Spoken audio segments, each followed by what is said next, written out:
I'm letting you know that we are now recording the lecture so that you don't make funny statements while the lecture is on, as students tend to do. So, Math 356. I will label all the lectures lecture 1 up to lecture number 39. Lectures 37, 38, and 39 will be revision lectures, and they will not appear on the web. Those ones will be live lectures. We don't put those lectures on the web, but all these other lectures, you'll find them on the web. Right, let's plonk straight into our work without much ado. There is a course information sheet on the website. By the way, if you have not registered yet, or you're still in the process, you can send me an email and I can put you on temporarily. Well, I can just put you on anyway, so you can have access to all the materials. The course notes are there. You don't need to buy a textbook. There's past exams, past tests, and all your lecture notes, some anecdotal stuff on some famous mathematicians associated with this type of mathematics. It's online. There's lots of interesting stuff there that we put on, and I'm sure you will enjoy reading through that material. There will be 3 tests. There are 3 dates that are proposed there. We may change those dates because we work in tandem with Marisburg. So we will make the dates on the same day, test dates. So those dates may yet change, but I'll announce well in advance what the new dates are if we end up changing. Okay. So let's start off with some what we shall call pre-knowledge. What we expect you to know before you start the course. Some of it from high school. Let's start off with the odd and even functions.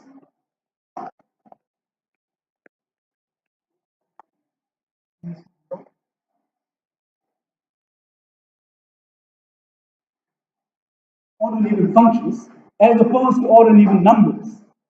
Odd and even numbers, you know, 3, 5, 7, 9 versus 2, 4, 6, 8. When you multiply 2 odd numbers, what can you say about the answer? Is it odd or even? You multiply 2 odd numbers. I'm asking you this easy question just to break the ice so you can get used to participating. I hope you're not thinking that this is a very deep philosophical question that he's posing early in the lecture to trap us. Maybe he's a trap, as all math lecturers do. Nothing is correct in math. You always get it wrong. Now, if you take 2 odd numbers and multiply them, the answer is always going to be odd. Like 3 times 5 is 15. Even numbers, 2 even numbers, it will be even. If you multiply an even by an odd number, it will be even. Like 4 times 7 is 28. But those are numbers, but with functions, the game is different. Can anyone recall the definition of an odd function? Odd function, when f of minus x equals to minus f of x. Even function, when f of minus x is the same as, come on guys, f of x. So an odd function has got, okay, let's take the even one first. What is a symmetry property of an even function?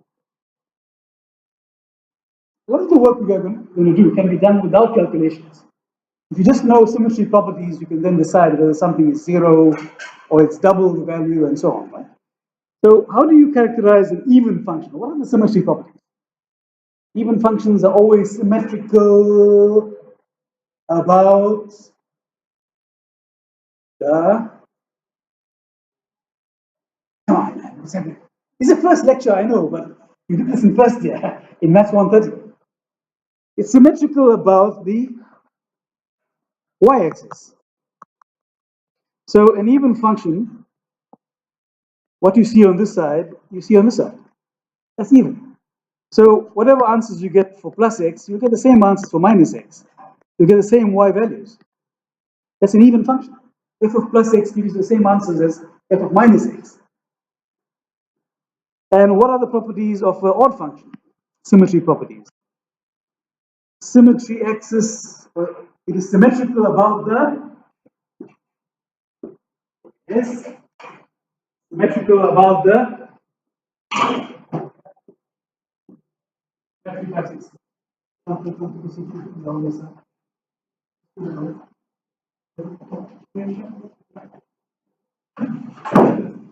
All functions are symmetrical about? At least you're not saying about the x-axis. That shows that you are wise. You realize that he's setting us up. He just said y-axis. Now, maybe he thinks we'll all say x-axis. We shall surprise him by remaining silent. But then, of course, you do know what the real answer is. An odd function is always symmetrical about, yes. What is the axis of symmetry? Actually, there's no axis of symmetry for an odd function. There is a point of symmetry. Which point? About the origin, 0, 0. So with an odd function, what you see there, you'll see on this side. So you must take f of, in other words, f of x.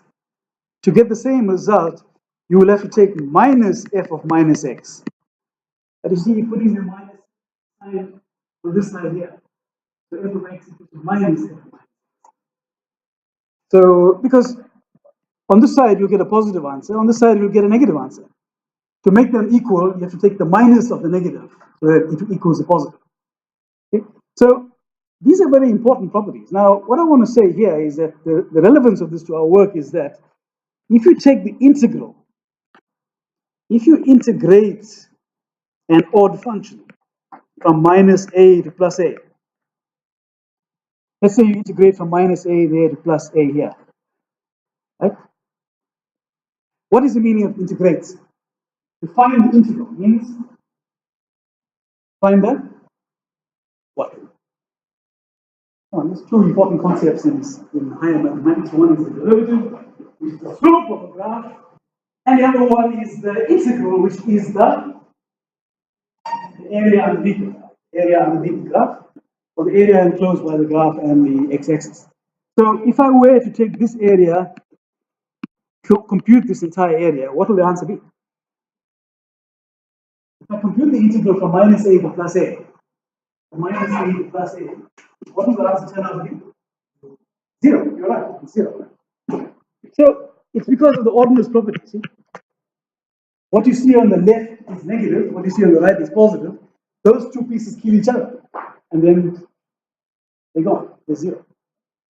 But now, what about with if you go from minus a to plus a for an even function? Does the same thing happen?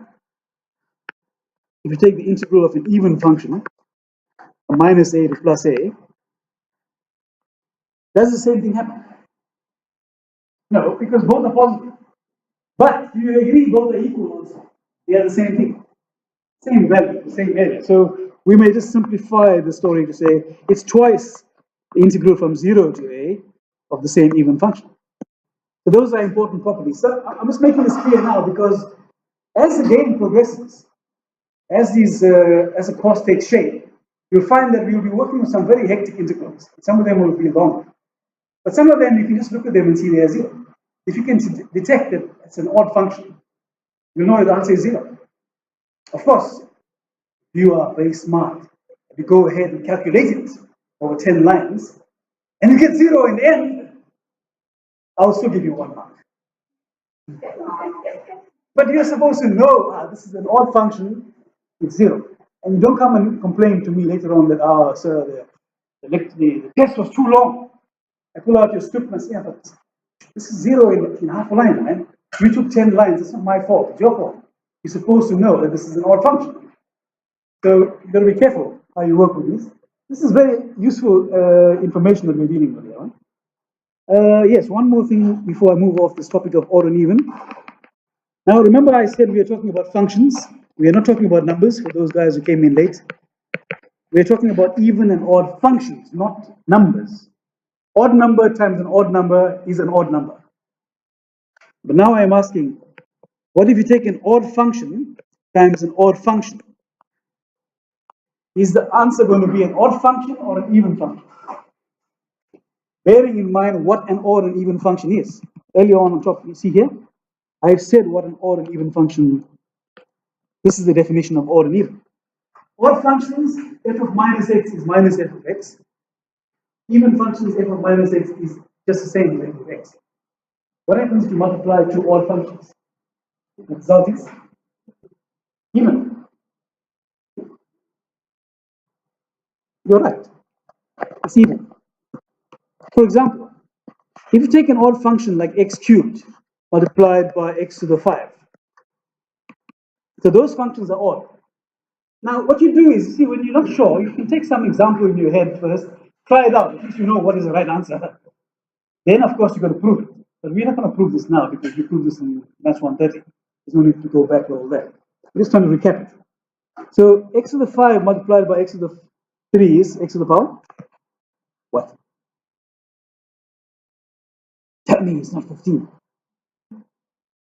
You realize it's 8. You knew that. Yes, yes. You knew that. And then let's take, what shall we say, even times even? What can you say about even times even? Take an example in your head, think it through first, and then say. Even times even. Yeah? Even. Like x squared times x squared is x to the 4th. So it'll be even. That one is like numbers. But if you take an odd times an even, or even times odd, what will it be now? Odd. So you can see it's not like numbers. Numbers, if you take odd times even, it will be even. But for functions, odd times even is odd. So if you're dealing with two functions that are, so examples, let's take a few examples of even functions. Then you think of examples. I'll give you one, x squared. You know the y equals to x squared parabola is symmetrical about the y-axis. Don't tell me now x to the 4th. X squared, x to the 4th, x to the 6th, they are all even. Give me another example that's symmetrical about the y-axis.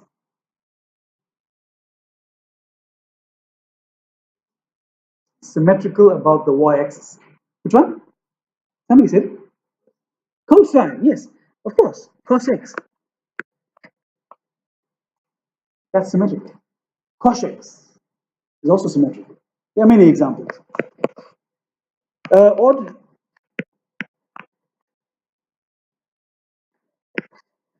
X cubed. I'll give you that one. You give me a new one. Cosine, and the other one is. You had to wait for me to prompt you, eh? You couldn't take the glory for yourself.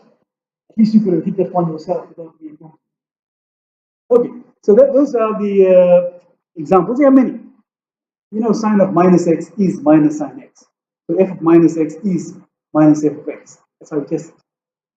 So when you multiply, so if I take sine x times cos x, is that even or odd?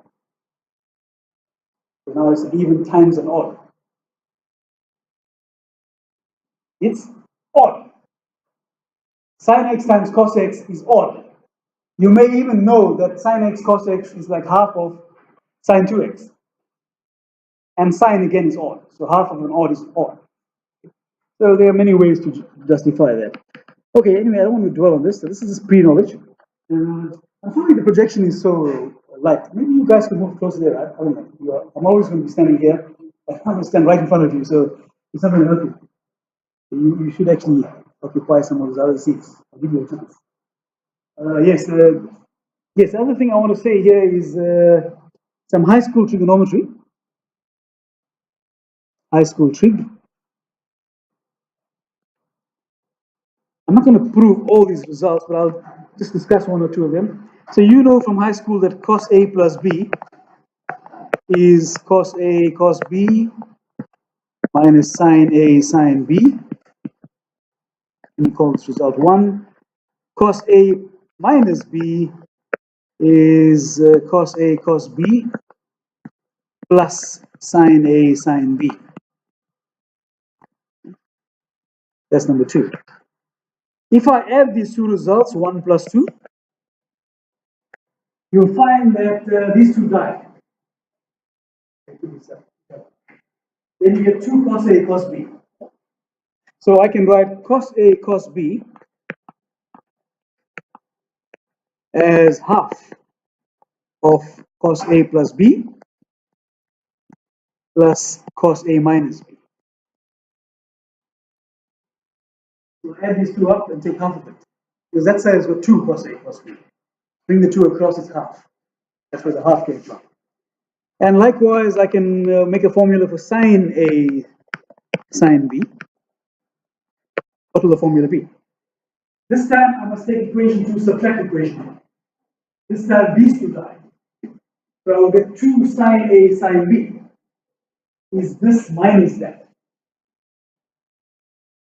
So I take the half. So that will be half of the bottom one, cos A minus B, minus cos A plus B. And you can't switch these around. You have to do that in the right order. I mean, if you want to switch things around, if you want to make B minus A, then you have to realize the cos of minus theta is cos of plus theta. All those high school tree identities can be used there to switch things around. Likewise, I'll just write down the answer for sine A cos B.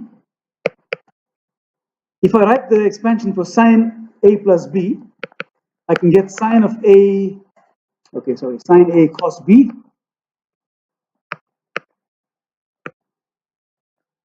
It'll be half of sine A minus B plus sine A plus B. Here I don't need two formulas. If I switch it around, cos A sine B, I just tweak that same formula. It doesn't matter which one comes first, sine A cos B, cos A sine B. You just switch the letters. You don't need a new formula.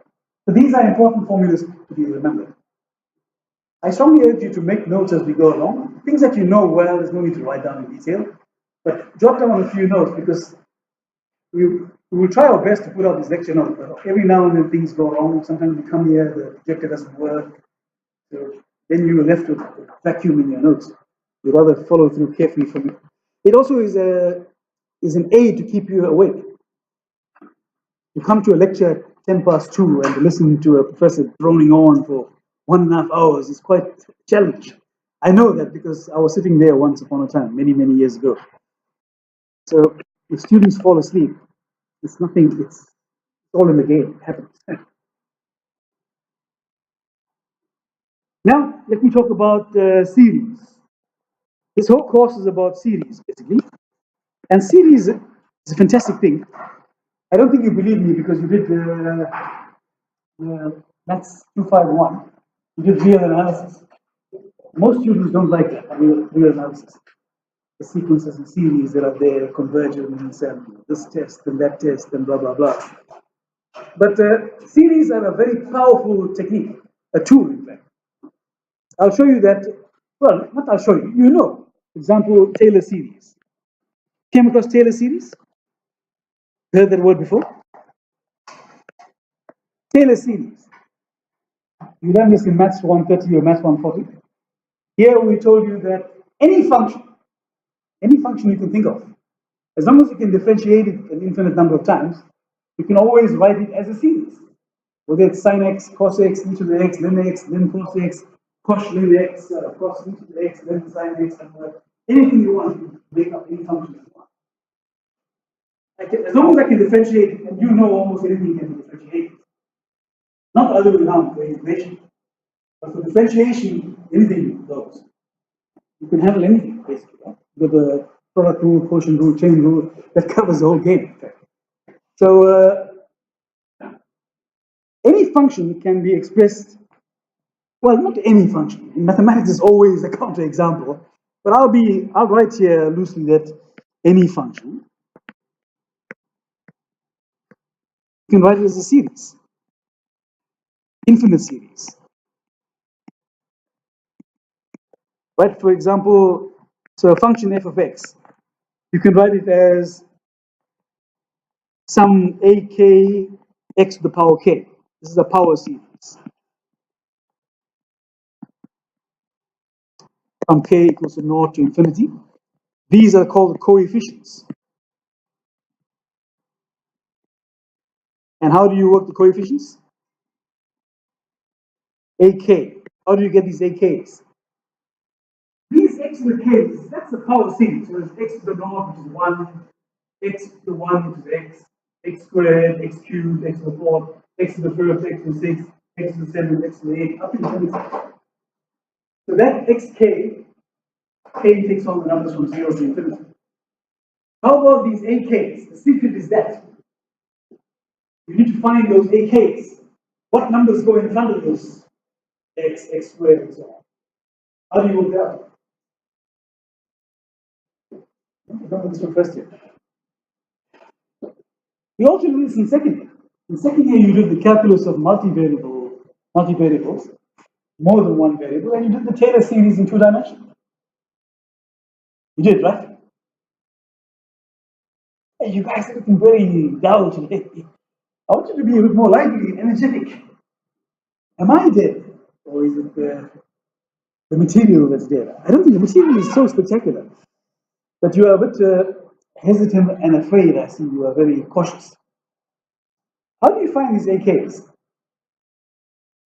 Wasn't it the derivatives? You take the kth derivative at a certain point A and divide it by k factorial. Does that ring a bell?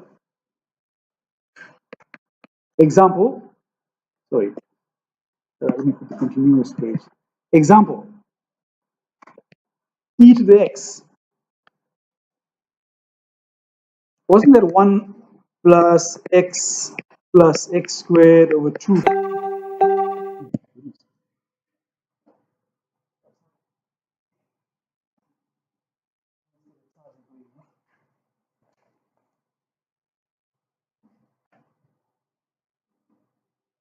That's 1 plus x squared plus x squared over 2 factorial, sorry, plus x cubed over 3 factorial, plus x to the 4th over 4 factorial, plus blah, blah, blah, blah, blah, which I can write as sigma x to the what? K equals 0 to infinity. How do you write this as a compact thing? X to the what over what? Power source.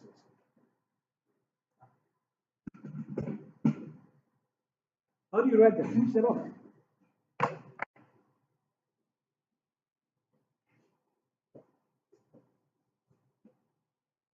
X to the K over what? Come on, guys. It's in front of your eyes there, man. X to the K over what? You don't see the third one is x to the 3 over 3 factorial. The next one, the fourth one, the fifth one is x to the k, x to the 4th over 4 factorial. Remember, it starts with 0. That's the 0th one, the first one, second one, third one, fourth. So the kth one here, 0, 1, 2, 3, 4, would be x to the k over a factorial. Why were you finding it so hard? Does that ring a bell though? Do you remember these? All of them can be written, even if you take sine x. Sine x is x minus x cubed over 3 factorial plus x to the 5 over 5 factorial plus, no, it's minus. It changes over. Minus plus minus plus. X to the 7 over 7 factorial, etc. Cosine is all even terms. Sine is odd function, cosine is an even function. Okay, so what is the impact of that? Well, it's actually quite a stunning and spectacular fact. It turns out that if you can write every function as a series, then why do we have names such as sine x and cos x and ln x, tan x and cos x and so on? You don't need that. In fact, if the French school of mathematics had its way and dominated early mathematical development, we would be doing all our mathematics only with series. You would not have heard of a word like sine x. You would know that series. And indeed, you can do many calculations. You can do Look at how easy it is to find the limit of sine x over x. What's the limit of sine x over x as x goes to 0? Divide throughout by x here. This will become 1. That will be x squared over something. X to the 4th over something. X to the 6th over something. And if you make x go to 0, what will happen to all these guys? If x becomes 0, all of these things with an x will become 0. What will be left here in front? 1. Isn't the answer 1? The limit of sine x over x as x approaches 0 is 1. It's a much easier proof than what you did in first year. I hope you did the proof in first year where you do a circle and then you draw a triangle and draw another circle inside. You remember the proof? Can you prove it? If a high school kid asks you to prove that the limit of sine x over x is 1, can you do it? Come on, I mean, you should be able to do it. You're a math student. Anyway, let's press on. Okay, in series, a major concept here is convergence. Convergence, and the main question here is how fast does something converge? How good is the series? Like how many terms do you need to get very accurate? So now that is a relative thing. If you're sending a spacecraft from here to the moon, like you need to be very accurate, but not within millimeters. You can be accurate within a couple of meters, maybe tens of meters. You may still go to the moon. But if you're dealing with a small microorganism like a virus or something under a microscope, then precision means something else. So if you want the sequence to be precise, you need to ask how many terms must I go to get that level of precision. And you've learned in first year that you can get any order of precision depending on how far you want to go. If you want to go to 100 terms here, you'll become very precise. These series converge to the functions. You proved this in first year. I hope you did. Any questions so far, guys? This is just pre-knowledge. Now we actually start. So now we start off with the Fourier series. Oh, just to backtrack and show you what the main game was.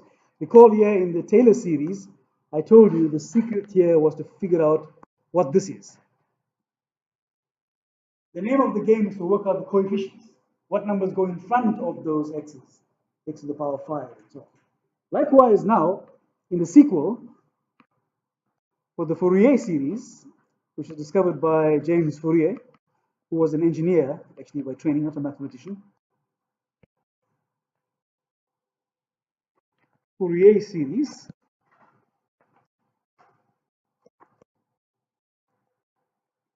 Every function, f of x, is said to admit a Fourier series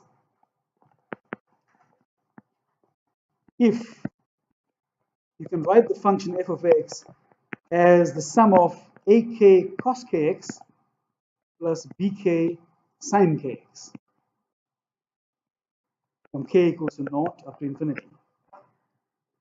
That's called a Fourier series. Unlike what you've just seen, which is called a power series, that was just, there was nothing there. It was just ak x to the power k. Then Fourier realized, or asked the question, can we not write functions in terms of sines and cosines? It needs question. And it turns out the answer is yes. Actually, you can.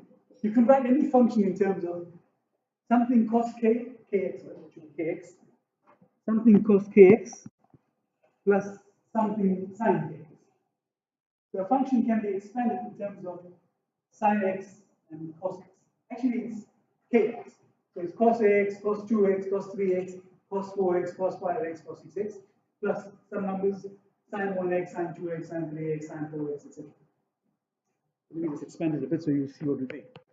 Of course, when k is 0, you'll get a0 cos 0, which is 1, plus b0 sin 0. That's the first term. The second term will be a1 cos x plus b1 sin x.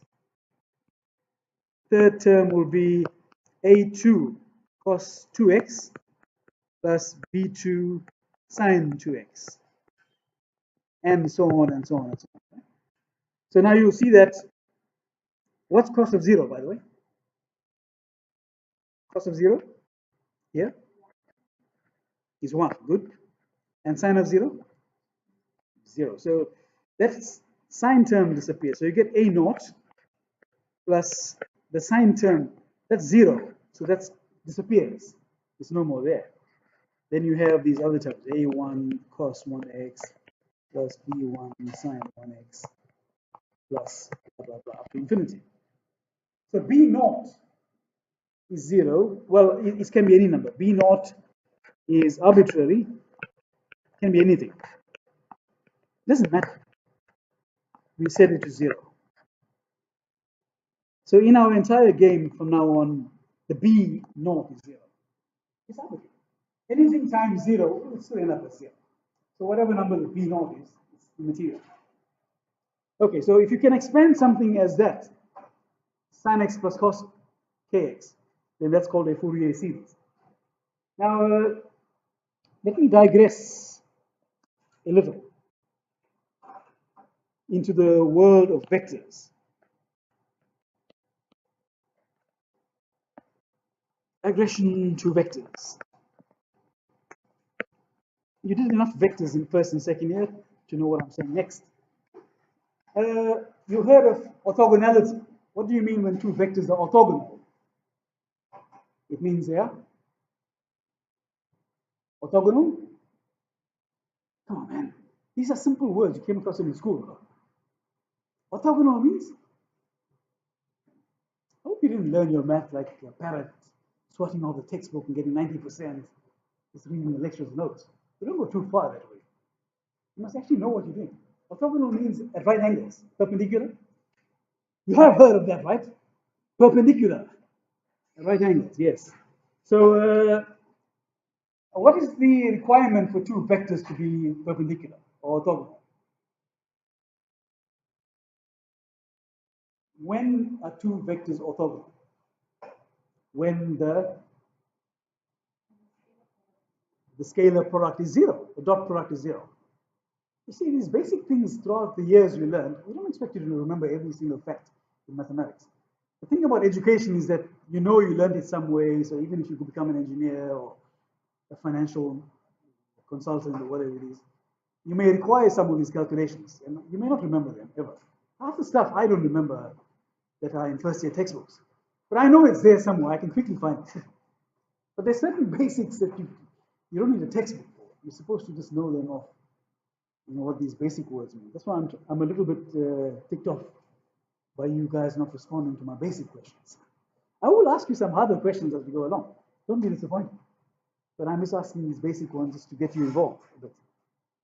So let's talk about vectors. Okay, let's take this question here. Some of these questions are in the book. I try to use a lot of the questions that are directly from the book because then you can relate them directly. As we go along and you get more confidence, we'll then bifurcate in the book. You can then make up any example you like. But I can't just make up 3 orthogonal vectors from the air. I have to test it. There's a procedure to check if 3 vectors form a basis in the first place, and secondly, they are orthogonal. So I've got 3 here in the book. So let's take these 3.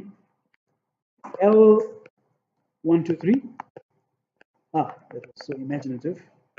M1, 1, minus 1. The T means transpose because the vector is supposed to be written downwards. And N, 5 minus 4, 1. 5 minus 4, 1. So these are 3 vectors.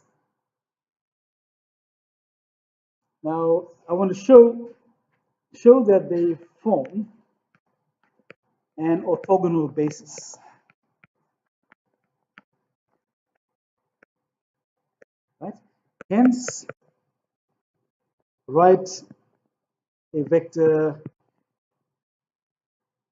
B. Let's give B the value 1, 1, 0. Oh, B can be anything, 2, 3, 5.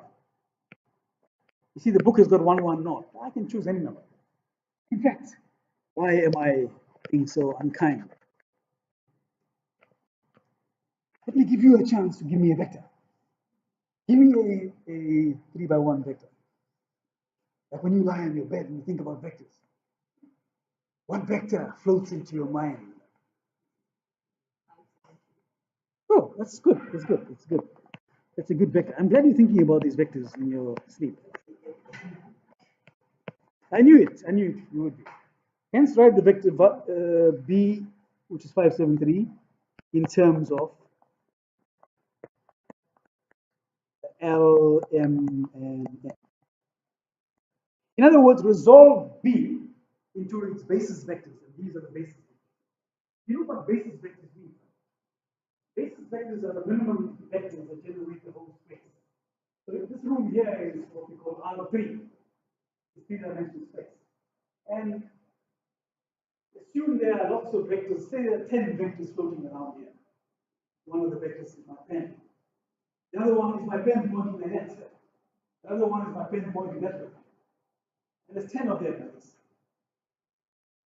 Now, amongst those 10 vectors, I only need 3 of them to generate this whole space. Generate means any other vector in the space can be written as a multiple, the sum of those vectors, a linear combination of those vectors.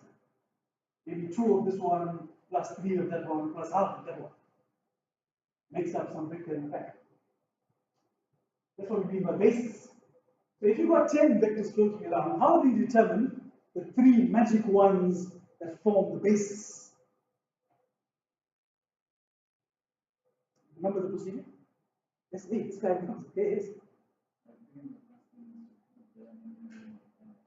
Yes, how do you do that? You call all this guy. That's our game to prove they have linearly. Define 3 that are linearly independent. You can't just take any 3, isn't it? Because if you just by a fluke take 3 of them, you may find one is actually parallel to another. That's not good. Because if they lie in the same line, then they are linearly dependent. The one depends on the other. They are in the same line. The one is a scalar multiple of the other one. Doesn't help. So you need to make sure they're pointing in 3 different directions, basically.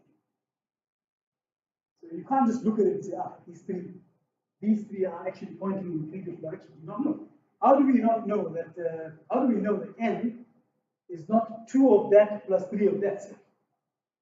Because if it is, then these are not a basis. This is not a basis. How do we know that this guy is not 5 of these guys plus 7 of those guys? We don't know. What we've got to do is put them all in a matrix and do the row reduction until you find where the zeros start to appear in the pivots, and that will tell you which 3 survive on top will be the ones that you use. We've done this in first year. You do row reduction, blah, blah, blah. Gaussian reduction. Yeah, that was the game there. To find the basis. Because if you've got lots of candidates, you need to trim it down to the 3 magic ones. How do you do it? Well, that's how you do it. So I'm not going to do that, in fact. I'm just describing it because you did it in first year. I'll just show you orthogonality. So if you take the dot product, L dot M, that's 1, 2, 3. Sorry, 1, 2, 3. Dot 1, 2, 3 transpose dot 1, 1 minus 1 transpose. Okay? Dot product is where you multiply the corresponding terms. 1 times 1 is 1. 2 times 1 is 1. 3 times minus 1 is minus 3. And then you add them up. It's A1, B1 plus A2, B2 plus A3, B3. So it will be 1 plus 2 minus 3.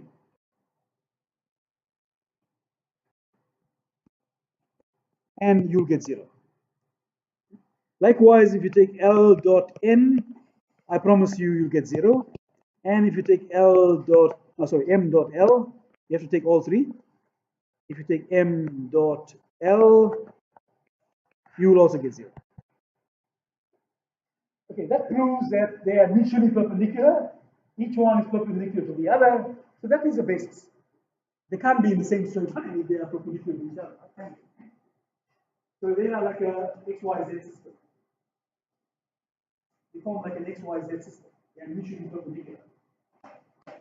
So they can't be, so it's a basis. Actually, you don't need to do any more in this example because if they are mutually orthogonal, then they form a basis. Which is the most popular basis that is used normally in physics? IJK? What's IJK? I is 1 naught naught. J is naught 1 naught. K is naught naught 1. That's the most common basis used in physics. But any basis can be found for 3 space. You know, it's not unique. A basis is not unique. Now, let's see how you would write a vector. What is that one you gave me? 357, eh? Or 7573. Okay. So I want to write the vector B in the shape of, it must be some A1 of the first vector, 1, 2, 3, plus A2 of the second vector, which is 1, 1, minus 1, plus A3 of the third vector, which is, what is the third one here? 5 minus 4, 1. So I need to find these 3 secret numbers that will allow me to write this, to break this vector B, which was vector 753, into so many of that guys, or so many of those guys, or so many of that guys. Remember, a basis means that I can write any other vector, for example, B, as a linear combination of the basis vectors. Those are the 3 basis vectors. So now the thing is, how do I find these numbers? You can use a system of a matrix and write equations. A1 plus A2 plus A, 5A3 is equal to 7, which was the first number. Make another equation for the middle components. Make another equation for the last component. And solve it simultaneously. Solve it simultaneously. You can do it like in high school. Equation 1 minus 3, equation 2, and so on. But now, here's a useful trick. So I want to take the vector B and write it as A1 times L plus A2 times M plus some A3 times N. I want to know what is A1, A2, A3. Check out this trick. Take dot product with L throughout. So B dot L is A1 L dot L plus A2 M dot L plus A3 N dot L. Take the dot product with L throughout. This is a neat trick. So what can you say about these two guys here in the end? What can you say about M dot L or L dot M? Commutative. What can you say about those two guys? Huh? They're zero. How come? Because they are orthogonal. We just demonstrated that in the previous part. So if you've got an orthogonal basis, the game is very easy to play. I think you also know mathematically that even if you have a skew basis, you know, if the 3 vectors are not orthogonal, you can find a way to make them orthogonal. What do you call that method? You learned, I think you must have learned in Maths 251 or 212. If you've got 3 vectors that are not orthogonal, but you want to use them to create an orthogonal basis, you carry out a recipe called the, yes, Gram-Schmidt technique. Did you hear that word? Gram, G-R-A-M. No. Why are we not teaching these things in undergrad math? It's disappointing. Gram-Schmidt technique. If you give me any 3 vectors that I know they form a basis, I can convert them to an orthogonal basis using that process. It's simple. It's something like this. Okay, anyway, those 2 guys died. So now we are left with this guy and this guy here. So I can quickly find the value of A1. A1 is, as you expect, this Windows thing will start to lag. B dot L over L dot L. So calculate A1, this mystery number here. I take the dream vector B, dot it with L, which is the one they gave us, divided by L dot itself. And I get a certain number that comes out of it, maybe 1/2 or 1/3, whatever it is. That's the first number, A1. So it's worked out. I repeat this trick. This time I take the dot product with M. Then this guy and that guy dies. Lastly, I take the dot product with N. Then this guy, M dot N, L dot N dies. Then I get A3. You see, so I can repeat this, then repeating, we can get A2 to be B dot M over M dot M, and A3 is B dot N over N dot N. So the vector B is simply obtained as B dot L over L dot L. I'm sorry for the extra writing. That is the number in front of L, the vector L.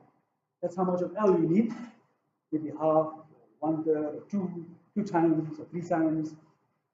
The number in front of L elongates it, either makes it longer or contracts it. It's like a scalar, scale factor. Multiplies it by 2 or divides it by 2. It just becomes longer or shorter. Likewise, the number in front of the vector M. So the next one will be B dot M over M dot M in the direction of M, plus B dot N over N dot N in the direction of N. Right? If you want me to put this in a nice, neat sigma type of notation, it's the vector B, which is her dream vector, times whatever vectors are given there, Vk, Vk dot Vk, any vectors, k equals to 0 up to infinity. Vk. The sum of all these combinations. This will be like the A1, A2, A3, and so on, the numbers. And this will be the vector L, M, and N. So it doesn't matter how big the vector space is. You often work in 3-dimensional space because you say that we only see in 3D. In general relativity, you work in 4D space because you can work in 4D. Time is a vector component. But in general, you can have an infinite number of components. So you can have an 8-dimensional vector space.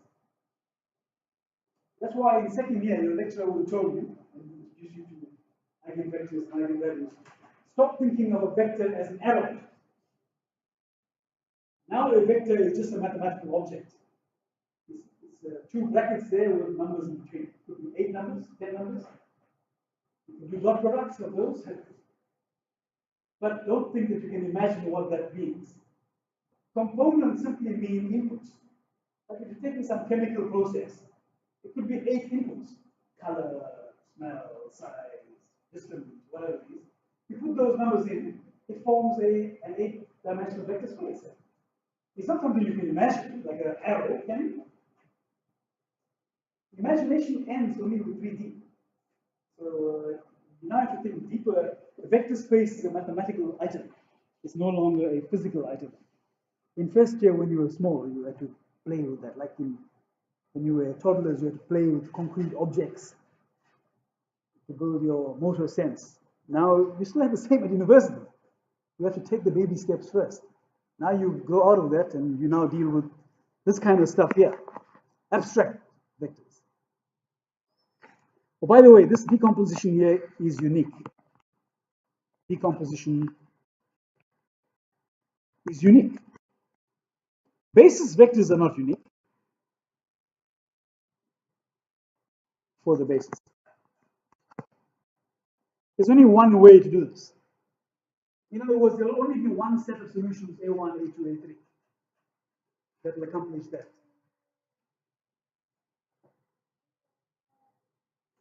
All right, now let's go on to, what's the time? We stop at 5:30, eh? No, sorry, 4:30. Sorry, I'm wrong. It's 4:30. No, when do we actually stop? What? If you say 4:30, that's fine. I just carry on. Then, no, come on, you are cheating me there. Never believe students. That's my maxim. Orthogonality relations. A lot happens in a double period. That's why you should never miss the lectures. Okay, orthogonality relations. Then I'll give you a short break after this. Not that you need it, I'm sure you're managing well, but I drink deeply of the milk of human kindness. Let's see now. Orthogonality relations. Now, oh, here's my definition.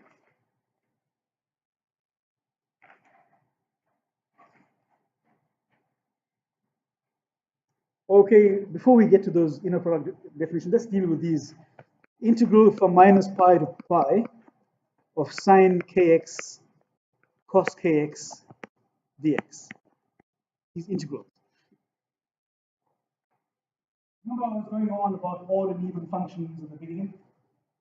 I said that the integral of an odd function is 0. Oh, by the way, it's from minus a certain number to the positive of the same number. Now, we often will use minus pi to plus pi in our calculations here for Fourier series. That's why I'm not using a anymore, putting an actual number, minus pi to plus pi. Now, this is what kind of a function is sine? Odd or even? Odd. Cos? Even. Odd times even. Odd. So it boils down to the integral of an odd. So what's going to happen here? Answer is going to be? Without thinking, the answer is 0. Of course, if you want to go and use some high school trick and blah, blah, blah, do the sum of the two numbers, sine of k, and add them up and blah, blah, blah, integrate it, you will get 0 in the end, I promise you. I'm sure you can't wait to go home and check it out. When you go home, you'll go and secretly check this out. I'm sure he's wrong. Okay. Now let's take another one. That's one combination. So remember when you got the mixed ones, sine and cosine, you get 0. Keep that in mind. You're going to see this a lot of times in the future. So whenever you see it, you must just trigger a 0 in your head. You shouldn't really think deeply about it. Let's now take, see here the answer won't be 0. What if you take minus pi to plus pi of sine kx? Sorry, here I should have had nx, guys. They don't have to be the same. But it doesn't make a difference there because it's odd and even, whatever is there. Right? But let's make it more general. In other words, you don't have to have the same number here and there. You could have sine 2x cos 7x. That's allowed. But the answer is still 0. Sine kx, sine nx. Now we have to think of it. Okay? And let's take firstly the case where k is not the same as n. I'll break it up into 3 cases. Let's take the case where k is not the same as n. What will this answer turn out to be?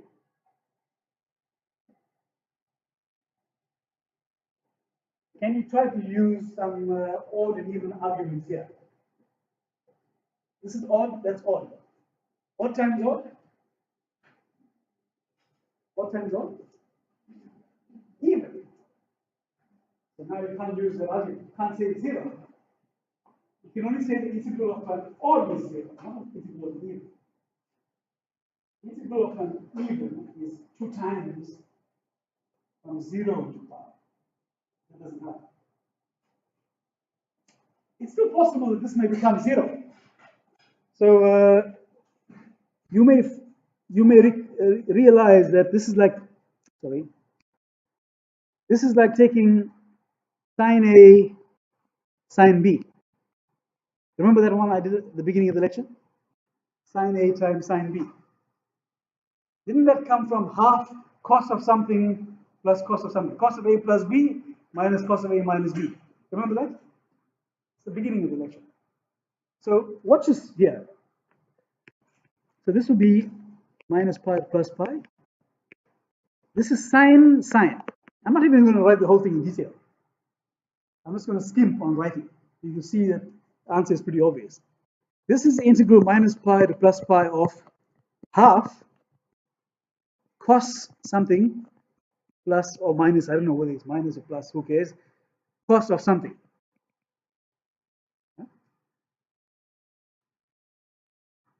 Because it's like sine A, sine B. It comes from cos, not cos plus sine, cos plus cos, or cos minus cos, whatever the stuff is. When you integrate cos, what do you get? If you integrate cos, you get, what's the integral cos? Sine or minus sine? It's sine. It's sine. You get sine of something plus sine of something. And it's from minus pi to plus pi. So now if you stick in pi here, sine of 2 pi, 3 pi, 4 pi, 5 pi, what's the answer? What's sine of pi? Sine of 180 degrees. Don't pull out the calculators. I know you guys. You straight away reach for that machine there. Sine of pi is 0. Sine of 2 pi, also 0. 3 pi, sine of any pi is 0. So this is going to be 0. Likewise, if you put sine of minus pi, it's also 0. Sine of minus 2 pi is 0. So what's going to happen to the whole thing? When you plug in the pi, you're going to get a 0 plus minus 0. So it's going to be 0. That's neat. You see, I didn't have to do it. I'm not stopping you from doing it, but you can do it. But we'll check exactly what the formula is for kx and nx and plug it in here, integrate it, substitute the pi, and I promise you the answer will be 0. I'm just trying to say that you can cheat or skimp on the calculations. It's obvious. Sine sine comes from cos plus cos. When you integrate cos, it becomes sine. When you plug in pi's into sine, it's 0. Game over. I just argued it. I didn't have to do it. Are you happy with that, or you still find it suspicious? Because if you do say I find it suspicious, then I have an easy answer for you. You have to go home and try it out yourself and plug it in and check it out. You don't think I'm going to mess my hands with that calculation there? Come on, man. At my age.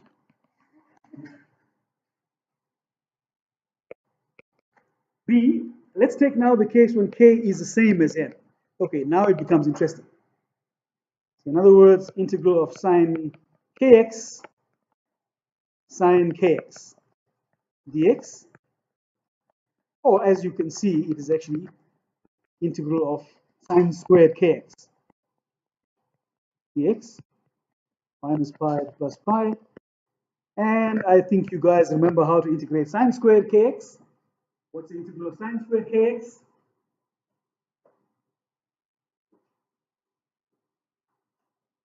Glad nobody said cos squared kx. I'm taking a faint smile with some people there. The guilty kind of look. Some of you were thinking that. Now some of you are trying to smile, trying to eliminate the guilty. Interesting to see how your face changes with each statement. Okay, how do you have an integral of sine squared? Come on. Minus pi plus pi. Isn't that 1 minus cos 2kx over 2? Use double angles, right? And that becomes like half into, so integral of 1 is x. Integral of cos 2x, you said, is sine. So it's minus sine 2kx over 2k. And the limits are minus pi to plus pi. Right? Once again, you see here is tiny.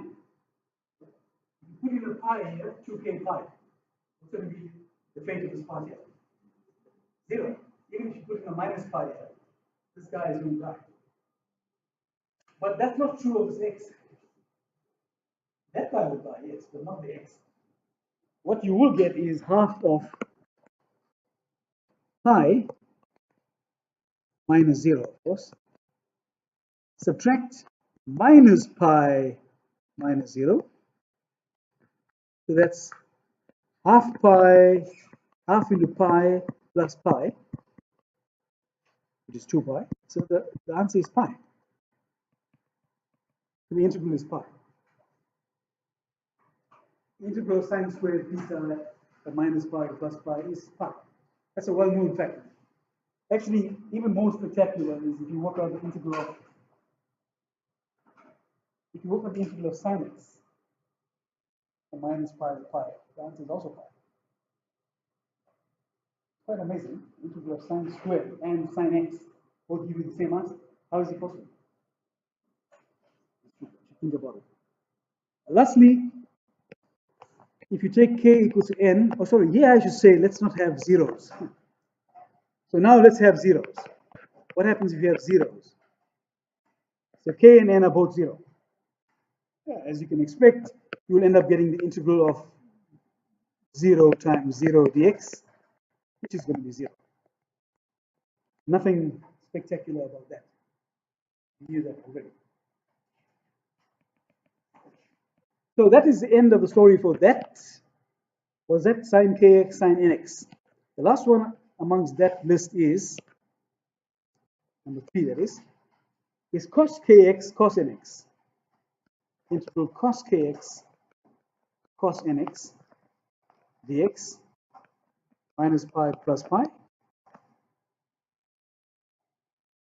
I'll go faster now. If you take k not equal to n, you get the same result. You get the integral becoming the integral of cos plus minus cos, which becomes half of sine plus minus sine, and it will become 0. That happens again. Let's now take k equals to n but not 0.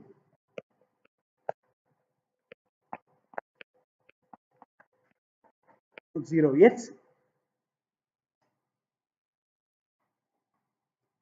This time you'll get the integral of cos squared kx. Sorry, cos squared kx, not 2x. Cos squared kx dx. And this is very similar to the one above. It's half of minus pi plus pi. This time is 1 plus cos 2x, 2kx over 2k dx. And it follows the same pattern. You'll get the answer pi again. The integral of cos will be sine. That part will be 0. Stuff here goes down to 0 because it's going to give you sine. So this will give you an x. You have a pi minus pi, which is 2 pi. Now, the last one, this C category, when k and n are both 0, then the game is slightly interesting. K equals to n equals to 0. Right? So now, that becomes the integral of cos 0 dx.